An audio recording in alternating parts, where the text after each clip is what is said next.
Hello guys, പുതിയൊരു വീഡിയോയിലേക്ക് എല്ലാവർക്കും സ്വാഗതം. അപ്പം നമ്മൾ ഇന്ന് ഇവിടെ എത്തിയിരിക്കുന്നത് ഫുട്ബോൾ 2025 എന്ന ഗെയിമിലാണ്. അതിപ്പം 129 MB മാത്രമുള്ളൊരു ഗെയിമാണ്. ഇവിടെ നമുക്ക് ISL കളിക്കാൻ സാധിക്കുന്നുണ്ട്. അതാണ് എൻ്റെ മെയിൻ ഹൈലൈറ്റ് എന്ന് പറഞ്ഞു കഴിഞ്ഞാൽ. ഇവിടെ നമ്മൾ ISL കൊച്ചി, ഞാനിപ്പോൾ കേരള ബ്ലാസ്റ്റേഴ്സ് സെലക്ട് ചെയ്തേക്കുന്നതുകൊണ്ടാണ് അത് വന്നത്. ഇപ്പോൾ നമുക്ക് ISL മാച്ച് കളിക്കാം. 12 ടീമാണ് ഇതിലുള്ളത്. അത് 12 നമുക്ക് കപ്പ് വരെ അത്രത്തോളം കളിക്കാൻ സാധിക്കും. നമുക്കിന്ന് ഒരു മാച്ച് ജസ്റ്റ് ഒന്ന് കളിച്ചു നോക്കാം. ഇതിൻ്റെ എങ്ങനെയായിരിക്കും ഇതിൻ്റെ ഓരോരോ കാര്യങ്ങൾ വരുന്നതെന്ന്. ഇതാണ് ഓരോ പ്ലെയേഴ്സിൻ്റെയും, അതായത് ഹൈദരാബാദായിട്ടാണ് ഫസ്റ്റ് മാച്ച് വന്നിരിക്കുന്നത്. നമുക്ക് ജസ്റ്റ് ഒന്ന്, ഇതാണ് ടീം ഇപ്പോൾ കാണിച്ചിരിക്കുന്നത് ഇതാണ്. സോ ഗൈസ്, നമുക്കിപ്പം ഇവിടെ ഒരുപാട് നമുക്ക് ഇഷ്ടമുള്ള ഫോർമേഷൻ ആകാൻ സാധിക്കുന്നുണ്ട്. അതായത് ഇവിടെ ഇട്ടെന്ന് വെച്ചാൽ പെപ്ര ഇട്ടെങ്കിൽ പെപ്ര ഇങ്ങോട്ട് മാറ്റുക, അതായത് ഇങ്ങോട്ട് മാറ്റുക. ഓരോരോ പൊസിഷനിലും നമുക്ക് ഈ പെസ് കളിക്കുന്ന പോലെ തന്നെയായിരിക്കും. നമുക്ക് ഓരോരോ പൊസിഷനിൽ ഓരോരോ പ്ലേയേഴ്സിനെ ഇട്ട് കളിപ്പിക്കാൻ സാധിക്കും. അതാണ് ഇതിൻ്റെ മെയിൻ ഹൈലൈറ്റ് എന്ന് പറഞ്ഞു കഴിഞ്ഞാൽ. അപ്പം ഞാൻ ഇവിടെ പഴയതുപോലെ തന്നെ ഇട്ട് കളിപ്പിക്കാൻ ആഗ്രഹിക്കുന്നു. സോ അപ്പോൾ നമുക്കൊരു മാച്ച് ജസ്റ്റ് ഒന്ന് കളിച്ചു നോക്കാം, എങ്ങനെ ഉണ്ടായിരിക്കും എല്ലാ കാര്യങ്ങളും. അതായത് ഇതിൻ്റെ ഗ്രാഫിക്സ് ആവട്ടെ എല്ലാം എങ്ങനെ ഉണ്ടായിരിക്കും ജസ്റ്റ് ഒന്ന് നോക്കാം. സ്റ്റേഡിയത്തിൻ്റെ ഗ്രാഫിക്സ് വലിയ കുഴപ്പമില്ലെന്ന് തന്നെ ഞാൻ പറയും. കാരണം അത്യാവശ്യം നന്നായിട്ട് തന്നെയാണ് അവർ കാണിച്ചിരിക്കുന്നത്. ഇവിടെ പ്ലെയേഴ്സിൻ്റെ ഈ ഒരു സമയത്ത് പ്ലെയേഴ്സിൻ്റെ ഒരു ഗ്രാഫിക്സിൻ്റെ മാത്രം ഇച്ചിരി ഒരു പ്രശ്നം മാത്രമേ എനിക്ക് ഇപ്പോൾ കളിച്ചിട്ട് തോന്നുന്നുള്ളൂ. അല്ലാതെ കളിക്കുന്നതിനൊന്നും വേറെ കുഴപ്പമുണ്ടായിട്ട് തോന്നില്ല. ഒരു ഗെയിമിലും വരാത്ത ഒരു സംഭവമായിരുന്നു ഇന്ത്യൻ സൂപ്പർ ലീഗ് ISL. അതും നമുക്ക് ടീമെ സെലക്ട് ചെയ്യാൻ പറ്റുമായിരിക്കുമെങ്കിൽ പോലും ISL മാച്ച്, അതായത് നമുക്ക് ISL ടീം ഇട്ടൊരു മാച്ച് കളിക്കുന്നത് റെയറായിരിക്കും. അങ്ങനത്തെ ഗെയിം വളരെ അപൂർവമായിരിക്കും. അതിലൊരെണ്ണമാണ് ഇവിടെ. നമുക്ക് ആദ്യം തന്നെ ഡിമന്തക്കോസ് സ്കോർ ചെയ്ത് കാണിക്കുന്നുണ്ട്. പക്ഷേ പഴയ ടീമാണ് ഇവിടെ കാണിക്കുന്നത്. നമുക്ക് ഇവിടെ ഗൈസ്, ഒരുപാട് നല്ല നല്ല സെലിബ്രേഷൻ ഈ ഒരു ഗെയിമിൻ്റെ അകത്തുണ്ട്. നമ്മൾ പല ഗെയിമിൻ്റെ അകത്തും കണ്ടിട്ടുണ്ട്, അത്ര നല്ല സെലിബ്രേഷനൊന്നും നമ്മൾ കണ്ടിട്ടില്ല. പലതും പല രീതിയിലുള്ള സെലിബ്രേഷനായിരിക്കും. ഇതിലും അത് നമ്മൾ കണ്ടത് തന്നെയായിരിക്കും, ഒരേ സെലിബ്രേഷൻ തന്നെയായിരിക്കും വീണ്ടും വീണ്ടും ഇടുന്നത്. പക്ഷേ ഇതിലങ്ങനെയല്ല, പല സെലിബ്രേഷൻ. അതായത് കുറച്ച് ഗോളും കൂടെ അടിച്ച് നമുക്ക് കാണാം. റൊണാൾഡോ, അതുപോലെ നെയ്മർ, മെസ്സി, അതുപോലെയുള്ള എല്ലാ പ്ലെയേഴ്സിൻ്റെയും സെലിബ്രേഷൻ ഒരുമിച്ചുള്ളൊരു ഗെയിം തന്നെയാണിത്. നമുക്ക് എങ്ങനെ ഉണ്ടായിരിക്കുന്നത്, ഇപ്പം ഗ്രാഫിക്സിൻ്റെ കാര്യം പറഞ്ഞപ്പോൾ മാത്രമാണ് ഒരു കുഴപ്പം. പക്ഷേ അതിനനുസരിച്ച് തന്നെ അവർ MBയും കൊടുത്തിട്ടുള്ളൂ. അതായത് വെറും 129 MB മാത്രമാണ് ഈ ഒരു ഗെയിമിന് അവർ കൊടുത്തിരിക്കുന്നത്. ഫെഡർ ചെർണിച്ച് ജസ്റ്റ് ഒന്ന് അടിച്ചു നോക്കുന്നു, അത് കട്ടിമണി സേവ് ചെയ്യുന്നു. വേറൊരു കുഴപ്പമുണ്ടായിട്ട് എനിക്ക് ഈ ഒരു ഗെയിമിൽ തോന്നിയിട്ടില്ല ഇതുവരെയായിട്ടും. സോ ഇവിടെ നമുക്ക് നന്നായിട്ട് തന്നെ നമുക്ക് ഇഷ്ടമുള്ള പോലെ തന്നെ ടീമിനെ കളിപ്പിക്കാൻ സാധിക്കും. അതാണ് മെയിൻ ഹൈലൈറ്റ് എന്ന് പറഞ്ഞാൽ.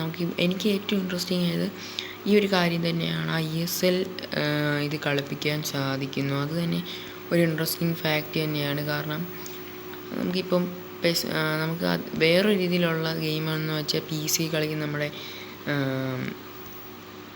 ഫിഫയാണ് വേറൊന്നും ആയിട്ട് ISL കളിപ്പിക്കാൻ സാധിക്കുന്ന ഒരു ഗെയിം എന്ന് പറഞ്ഞു കഴിഞ്ഞാൽ. വേറൊന്നും അങ്ങനെ ISL കളിപ്പിക്കാൻ സാധിക്കുന്ന ഒരു ഗെയിമായിട്ട് എനിക്ക് തോന്നുന്നില്ല ഇവിടെ എന്തായാലും. ഇത് പക്ഷേ ഗ്രാഫിക്സിൻ്റെ പ്രോബ്ലം മാത്രമേ എനിക്ക് ഒരു നെഗറ്റീവ് ഇമ്പാക്റ്റായിട്ട് എനിക്ക് തോന്നുന്നുള്ളൂ. അതും വലിയൊരു സംഭവമൊന്നുമില്ല, അത് വലിയൊരു നെഗറ്റീവ് ഇമ്പാക്റ്റായിട്ട് എനിക്ക് തോന്നുന്നില്ല. അത് കാരണം അത്ര മോശമായിട്ടല്ല ഇവർ ഗ്രാഫിക്സ് ആണെങ്കിൽ പോലും കൊടുത്തിട്ടുള്ളതും. എന്തൊക്കെയായാലും ഈ ഒരു ഗെയിമിനെ പറ്റി ഞാൻ റിവ്യൂ ഇടാൻ തുടങ്ങിയത് തന്നെയാണ്. എന്തായാലും ഒരു ചാൻസ് കൂടി. അതും കട്ടിമണി സേവ് ചെയ്യുന്നു.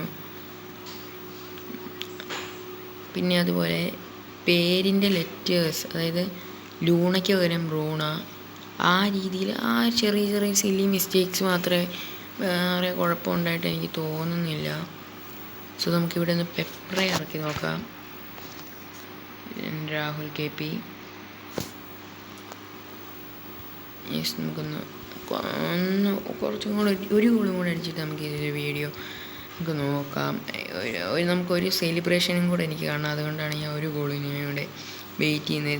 നമ്മളെന്നല്ല ഏത് ടീം നമ്മളോ അല്ലെങ്കിൽ കേരളയോ അല്ലെങ്കിൽ ഹൈദരാബാദ് അടിച്ചാലും കുഴപ്പമില്ല എനിക്ക്. ഇവിടെ നോക്കുകയാണെങ്കിൽ കട്ടിമാണിയുടെ കയ്യിലേക്കായിരുന്നു ആ ഒരു പാസ് പോയത്.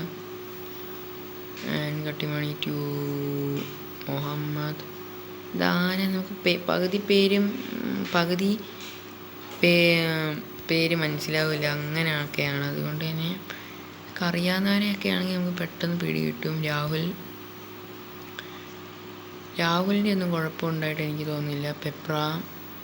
പെപ്ര ഇച്ചിരി ഡിലേ ആയിപ്പോയി. പെപ്രയുടെ ഡിയമന്തകോസിൻ്റെ ഷൂട്ട് അവിടെ ബ്ലോക്ക് ചെയ്യുന്നു.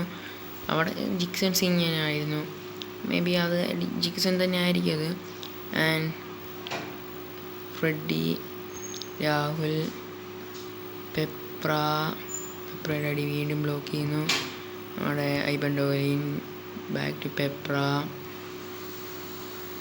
ലൂണ.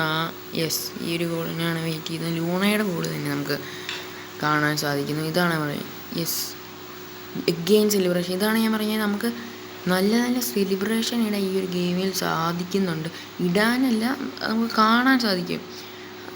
എൻ്റെ അഭിപ്രായത്തിൽ ഡ്രീം ലീഗ് എന്ന് പറയുന്ന ഗെയിമിൽ നല്ലൊരു ഗ്രാഫിക്സിൻ്റെ മാത്രം കുഴപ്പമുണ്ടായിട്ട് എനിക്ക് വേറെ കുഴപ്പം ആ ഗെയിമിലും കാണാൻ സാധിക്കുന്നില്ല. പക്ഷേ അതിലും കൂടുതൽ സെലിബ്രേഷനുകൾ ഏറ്റവും കൂടുതൽ എന്നല്ല ഞാൻ ഉദ്ദേശിച്ചത്. അതായത് ഈ ഒരു സമയത്ത്, അതായത് ഫോണിൽ കളിക്കുന്ന, ആൻഡ്രോയിഡിൽ കളിക്കുന്ന പല പ്ലെയേഴ്സിൻ്റെയും നമുക്ക് കാണാൻ സാധിക്കില്ലായിരിക്കും. ഇത് കണ്ടോ സ്കില്ല്. അത് ഫിഫ എന്ന് പറയുന്ന ആ ഒരു ഗെയിം, ആൻഡ്രോയിഡിൽ കളിക്കുന്ന ഫിഫ എന്ന് പറയുന്ന ഗെയിം, അതിന് ഇച്ചിരി കൂടെ ഗ്രാഫിക്സും ഉണ്ട്. അത് മാത്രമേ ഉള്ളൊരു അതിനൊരു ഇതായിട്ടുള്ളത്, നല്ലൊരു കാര്യമായിട്ട് പറയും. ഗ്രാഫിക്സും, അതായത് ഇതിനെ വെച്ച് കമ്പയർ ചെയ്യുമ്പോൾ അതാണ് ഇവിടെ ബെറ്ററായിട്ട്. ഗ്രാഫിക്സിൻ്റെ കാര്യത്തിലാണെങ്കിലും പ്ലേയിങ്ങിൻ്റെ കാര്യത്തിലാണെങ്കിലും നല്ലതാണ്. പക്ഷേ സെലിബ്രേഷൻ ഇതിന് തന്നെയാണ് കൂടുതൽ സെലിബ്രേഷൻ കാണുന്ന ആഗ്രഹിക്കുന്ന ആൾക്കാരാണ് നിങ്ങളെങ്കിൽ എനിക്ക് ഈ ഒരു ഗെയിം നല്ല യൂസ്ഫുൾ തന്നെയാണ്. സോ ഈ വീഡിയോ ഞാൻ ഇതിലൂടെ തന്നെ വൈൻഡപ്പ് ചെയ്യുകയാണ്. ഇനിയും ഈ ഒരു ഗെയിം മാച്ച് കളിക്കണമെന്നുണ്ടെങ്കിൽ ജസ്റ്റ് നിങ്ങൾ കമൻറ്റ് ചെയ്താൽ മാത്രം മതി. So guys, thanks for watching. Subscribe ചെയ്യാൻ മറക്കല്ലേ.